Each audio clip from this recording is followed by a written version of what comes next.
مرشح لعضوية المكتب التنفيذي لائتلاف الشرارة، ائتلاف شباب الثورة الكبرى الشرارة. هو الترشيح تم عن طريق ان كان في اجتماع يوم السبت اللي فات، والاعضاء الحاضرين الاجتماع هم اللي حددوا مين اللي يصلحوا اصلا الترشح للمنصب دوت، منصب المكتب التنفيذي والمتحدث الرسمي. وبناء على الاجتماع دوت تم اختيار تسع اعضاء وانا كنت واحد منهم.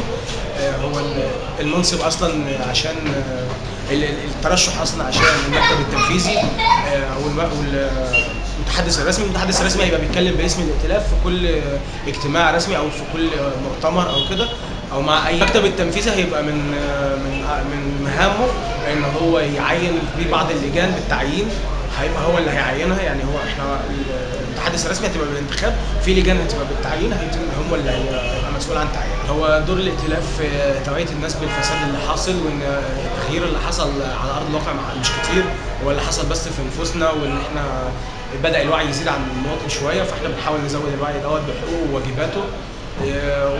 ودورنا في الشارع الفتره اللي جايه بس هو اهم حاجه توعيه الناس بحقوقها من ناحيه الدستور ومحاربه الفساد والقصاص وحق طبعا حق الشهداء، حق المصابين والناس اللي لسه معتقلين، دوت شيء اساسي.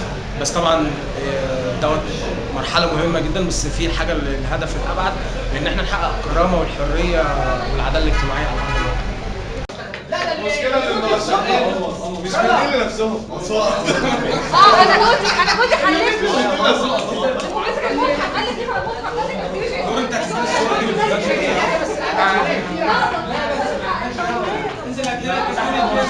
كل واحد لازم يبقى قاعد ماسك الواتساب.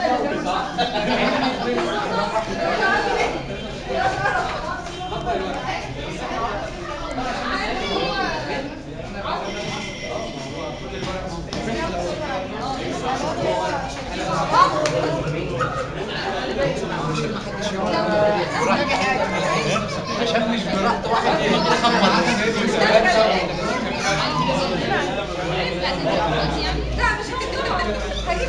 بسم الله الرحمن الرحيم. انا محمد انور عضو ائتلاف شباب الثوره الشراره. انا نزلت الانتخابات ما كنتش حاسس بارادتي. انا الاعضاء كلهم اللي بداوا يرشحهم اعضاء جدد بس نشطاء داخل الائتلاف لتجديد دماء الائتلاف، وما فيش فرق كبير ما بين المكتب التنفيذي واي عضو في الائتلاف.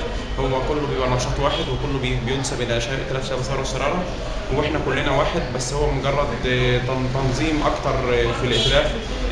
حابين نكون قدام الناس كلها ان احنا كعادتنا اللي هم اخذوها عننا ان احنا ائتلاف منظم جدا، فعشان نثبت لجميع الائتلافات وجميع الحركات ان الديمقراطيه قبل اللي احنا بنطالب ان هي بتتنفذ في اي مكان بره، احنا بننفذها على نفسنا عشان ما نبقاش زي المنافقين اللي بيدعوا ان هم بيثبتوا الديمقراطيه وان هم بيقولوا الديمقراطيه حق لكل الناس، وفي الوقت نفسه هم ما بينفذوش على نفسهم. اولا انا ما كنتش حابب ان انا انضم للمكتب التنفيذي، بس انا دخلت الائتلاف ودخلت المكتب التنفيذي، وان شاء الله ربنا يسهل هنكون في الفتره الجايه للافضل. بنحاول ان احنا ننظم نفسنا لان الثوره ما زالت مستمره والثوره ما انتهتش، وما زال حق الشهداء وما زال الحريه لسه منتزعه، وما زال العداله لسه غير موجوده.